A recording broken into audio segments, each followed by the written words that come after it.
A story that continues to dominate the news. There's dramatic video of the moment when Taliban fighters in Afghanistan released U.S. Army Sergeant Bowe Bergdahl. The Taliban posted this video Wednesday, which shows an American Black Hawk helicopter landing. A crew member pats down Bergdahl before escorting him into the helicopter and flying away. In Washington, joy over Bergdahl's release is yielding to criticism. Lawmakers want to know why U.S. President Barack Obama failed to notify them before releasing 5 top-level Taliban prisoners in exchange for Bergdahl. And many are stunned to learn that Bergdahl is a possible deserter. Meanwhile, the folks in Bergdahl's hometown of Haley, Idaho, say they don't care about the circumstances surrounding his release. Yellow balloons and American flags line the sidewalks and side of buildings as friends and neighbors eagerly await his return. Former Army Sergeant Josh Korder, who was in the same platoon in Afghanistan as Bowe Bergdahl, joins us from Minneapolis, Minnesota. Josh, thank you so much for being here on Arise America. I do appreciate it. Thank you, Debbie. I like to always take the opportunity when I speak to an armed serviceman or woman to thank you for your service to this country. We really do appreciate that. I think I want to start here, Josh. When you heard the news of the exchange for Bowe Bergdahl with 5 Taliban members from Gitmo, what was your reaction? I definitely was pretty upset. The first time I saw anything about it was just on the news, and then there were his parents on the television next to the president, and you know, while that was happening, I saw the news about the 5 prisoners, and I know how hard it is, you know, to fight and to detain those individuals, especially the high-ranking ones. You know, I've been on several missions where those things do take place, and they're not easy. They're hard fought.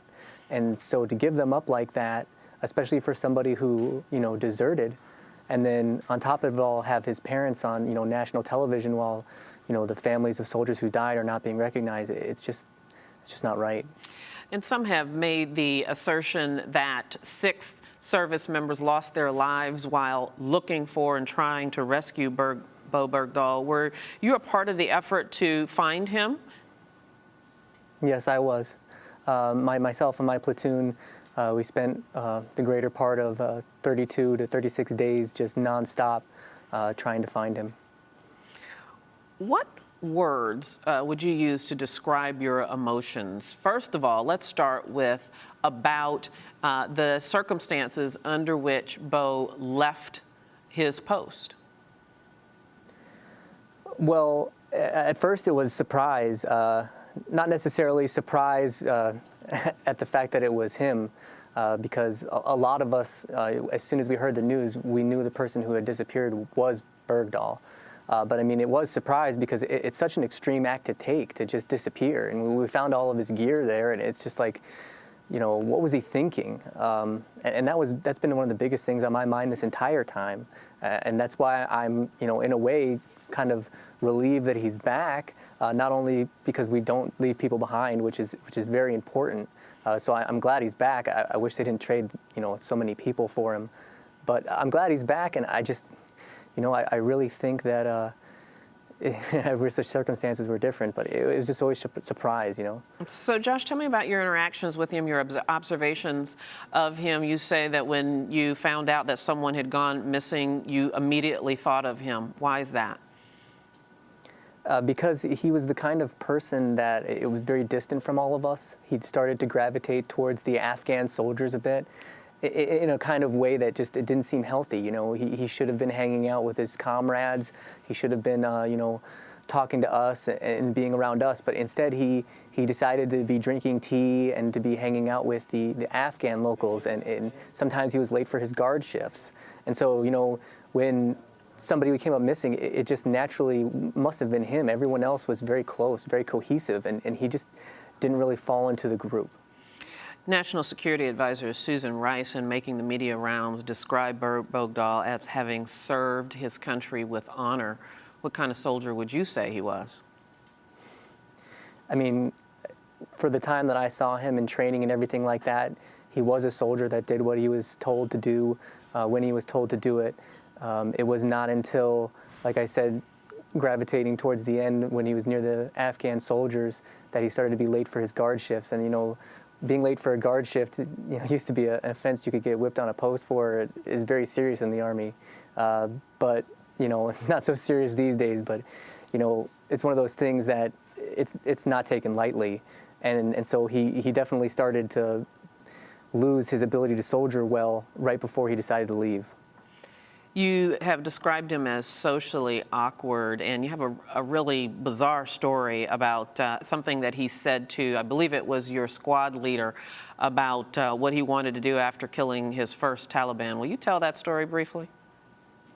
Yeah, pretty much when he first got to Alaska, one of the first things that he said that anybody heard him say, he came into the office with the squad leader office, and he said to our squad leader, the first Taliban I kill, can I cut off his face and wear it like a mask? That just absolutely incredible. I read there's a very lengthy Rolling Stones article about Bowe Bergdahl that came out in 2012, and in the Rolling Stones article, they portrayed, or someone portrayed Bergdahl as joining the Army for the adventure of it. Would you agree with that? Absolutely. I think he wanted to get away. I think he wanted to get away from people. Maybe he had some fond memories, in the mountains of Idaho from when he was a kid, that maybe he knew Idaho too well, and he thought maybe if I go to an exotic foreign country, I could have those kind of nostalgic feelings from when I was a child, and get that adventure feeling back in my life. And when he was there with the Army, maybe he felt in the Army he'd get that feeling, but then when he wasn't getting it with us, he felt he needed to go off on his own. Josh, the chairman of the Joint Chiefs of Staff, Martin Dempsey, says that the military will wait to hear Bowe's side of the story about whether or not he is a deserter, and will act if, in fact, there was some misconduct there. Is there any doubt in your mind, though, that he deserted his post? No, I mean, according to the military regulations, a deserter is somebody who basically chooses to leave the Army to avoid combat duty, or chooses to leave his post without permission, and he did both of those things. So there's really no doubt in my mind about whether or not he deserted. He took all of his gear off, laid down his weapon, and walked away. Josh Korder, again, we want to thank you for your time, thank you for your service to this country, and thank you for sharing your perspective. Thank you. And still to come on Arise America, 2 employees sue over shocking racist words from a cotton gin supervisor. Also in Tiananmen Square, 25 years later, no remembrance of the student protests or who died for democracy. And why children from South America, illegal aliens, are crossing the border in record numbers when we come back.